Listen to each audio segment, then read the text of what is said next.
बाबा भोलेनाथ के आगमन भइल बा भैया। और हमनी के ओहे केरा के कृपा से, ओहे केरा के आशीर्वाद से आज हमनी के कुसमानी नदी के पास गावे बजावे के मौका मिलल बा भैया।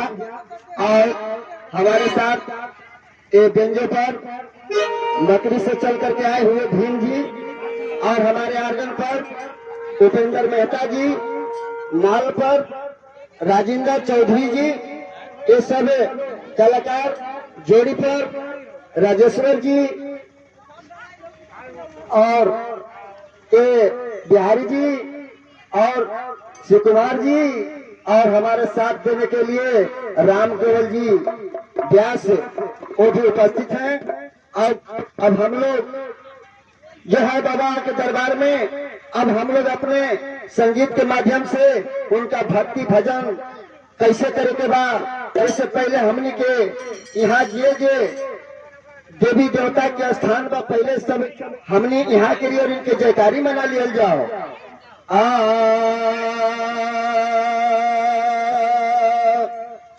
तो प्रेम से बोलिए, प्रेम से बोलिए, प्रेम से बोलिए उमापति महादेव की।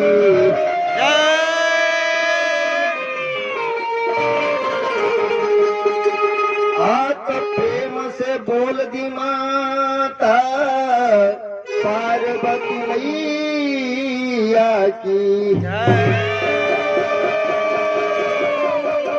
तो प्रेम से बोल दी माँ दुर्गा भवानी की। तो प्रेम से बोलिए माता सरस्वती की। प्रेम से बोलिए लक्ष्मी मैया की। प्रेम से बोल दीजिए नाग माता की। प्रेम से बोल दी बलदेवी मैया की। प्रेम से बोलिए शीतला मैया की।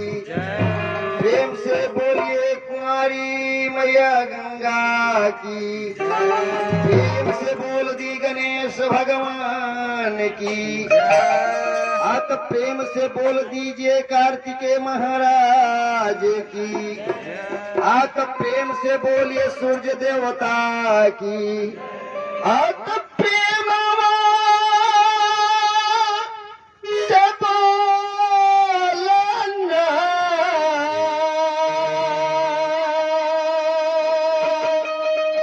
तो प्रेम से बोल दी। प्रेम से बोल दी आदि सकती मैया की। या देवी सर्वभूतेषु शक्ति रूपेण संस्थिता। नमस्तस्यै नमस्तस्यै नमस्तासि नमो नमः।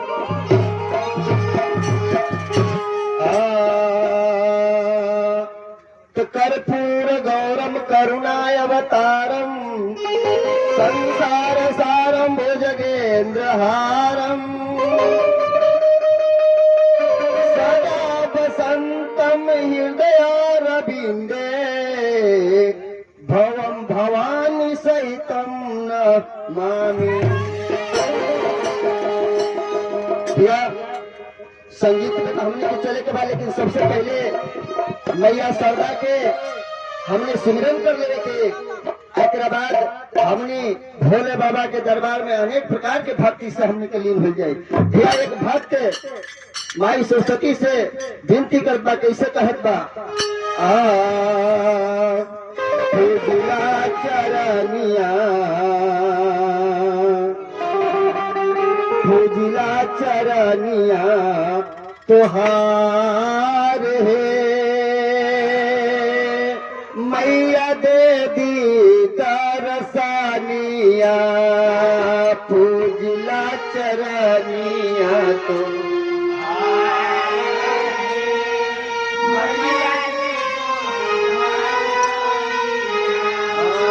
पूजिला चरनिया तो हार है मैया दे दी दर्शनिया।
चरनिया तो हार है मैया देवी दर्शनिया।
हरे बन दिया मैया मैया बापुरानी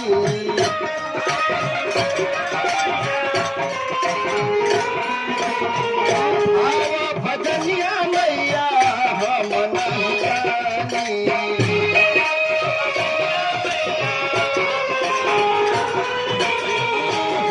नहीं जानी मैया हम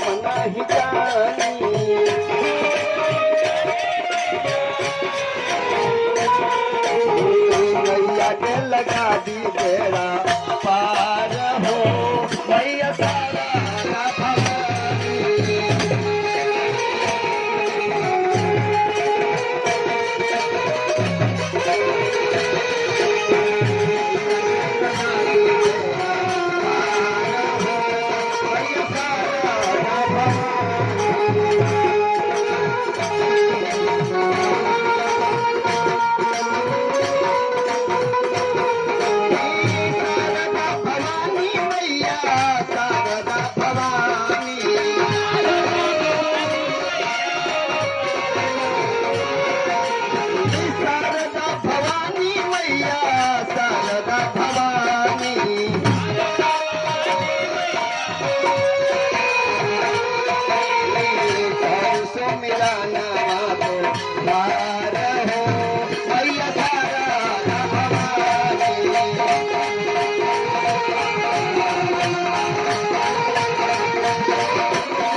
मैया शारदा भवानी।